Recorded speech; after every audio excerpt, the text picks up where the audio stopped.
Hi hello welcome back to my channel వన్గోల రోమా. అందరు ఎలా ఉన్నారండి? బాగున్నారా? నేనైతే చాలా బాగున్నాను.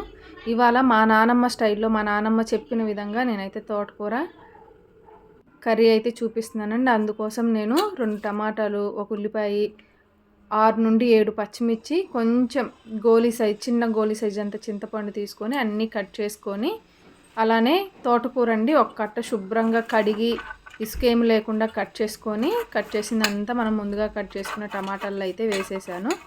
అలానే మొత్తం అండి మనం నీట్గా కట్ చేసుకోవాలన్నమాట. ఇసుకుంటుంది కాబట్టి 1కి 2 సార్లు క్లీన్ చేసుకొని కట్ చేసుకోవాలి.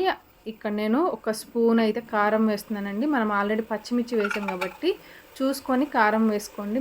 మీరు తినగలిగినంత. కొంచెం పసుపు, అలానే రాళ్ళ ఉప్పు అండి రుచికి సరిపడా. అలానే కొంచెం ఆయిల్ త్వరగా మగ్గటానికి అన్నట్టు కొంచెం ఆయిల్ వేసి ఒక గ్లాస్ వాటర్ వేసి ఉడికించానండి. ఆకుకూర ఉడికినప్పుడు వాటర్ వస్తుంది, కానీ కొంచెం వాటర్ వేయటం వల్ల అడుగంటకుండా మంచిగా ఉడుకుతుంది అనమాట. ఆకుకూర బాగా ఉడకాలన్నమాట. మెత్తగా మనం పప్పు గుత్తితో మెదిపినప్పుడు ఎక్కడే కానీ ఇది అవ్వకుండా మెత్తగా ఉడికినప్పుడే మనకి ఆకుకూర తినేటప్పుడు ఎటువంటి తొక్కలు కానీ ఏమీ లేకుండా ఈజీగా పిల్లలు కూడా ఇష్టంగా తింటారనమాట.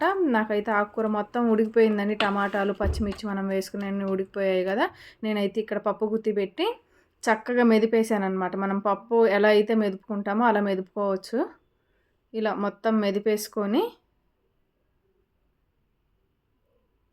చూసారు కదా, ఎక్కడ ఏం తొక్కలు లేకుండా మంచిగా మెదుపుకున్నాను.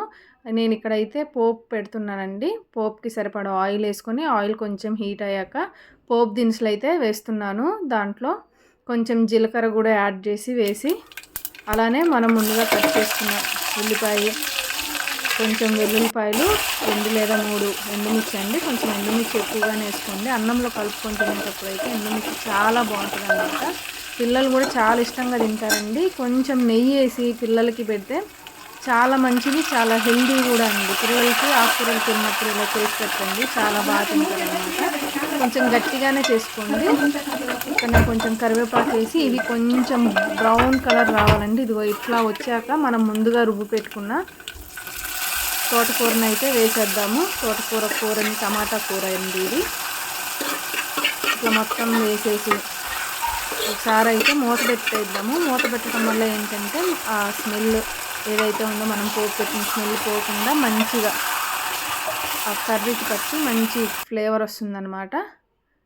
నేను ఉడికేటప్పుడు కొంచెం కొత్తిమీర కూడా వేసానండి, అది చూపించలేకపోయాను. మీరు ఉడికేటప్పుడు కొత్తిమీర వేసుకొని రుబ్బుకోండి, చాలా బాగుంటుంది. చూసారు కదా ఎంత బాగుందో. మనం ఆ ఎండుమిర్చి కూడా మొత్తం అన్నంలో కలుపుకొని తినేయచ్చండి, అంత రుచిగా ఉంటుంది. పిల్లలకి కూడా కొంచెము నెయ్యి వేసి పెడితే చాలా ఇష్టంగా తింటారండి. మారం చేసే పిల్లలకి ఇట్లా చేయండి. చూసారు కదా ఎంత కలర్ఫుల్గా ఎంత బాగుందో. కొంచెం రెడ్డిష్గా, కొంచెం ఆకుకూర గ్రీన్గా కనిపిస్తూ చాలా బాగుంటుందండి. మీరు తప్పకుండా ట్రై చేయండి. ఇక్కడ నేనైతే వేడివేడి అన్నంలో ఎలా ఉందో నేనైతే చూపిస్తున్నానండి. చూసారు కదా ఎంత టేస్టీగా, ఎంత బాగుందంటే నిజంగా అండి మర్చిపోలేరు. మళ్ళీ మళ్ళీ చేసుకుంటారనమాట. దీంతోపాటు ఒక ఆమ్లెట్ వేసుకొని పక్కన తింటూ ఉంటే సూపర్ ఉంటుందండి. నేనైతే ఆమ్లెట్ చూపించలేదు, వేసుకోలేదు యాక్చువల్గా. కొంచెం ఆకలి అయిపోయి గబగబా తినేసానమాట.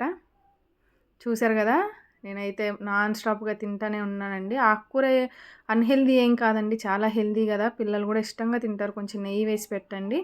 తప్పకుండా మీకు నచ్చినట్లయితే ఈ కూర ఎలా ఉందో మీరు ట్రై చేసి కమెంట్ చేయండి. ఇంకేంటండి ఆలస్యం, తప్పకుండా ట్రై చేసి మీకైతే ఎలా కుదిరిందో కమెంట్ చేయండి. కొత్తగా ఎవరైనా చూస్తుంటే లైక్ చేయండి, షేర్ చేయండి, సబ్స్క్రైబ్ చేయండి. Thank you.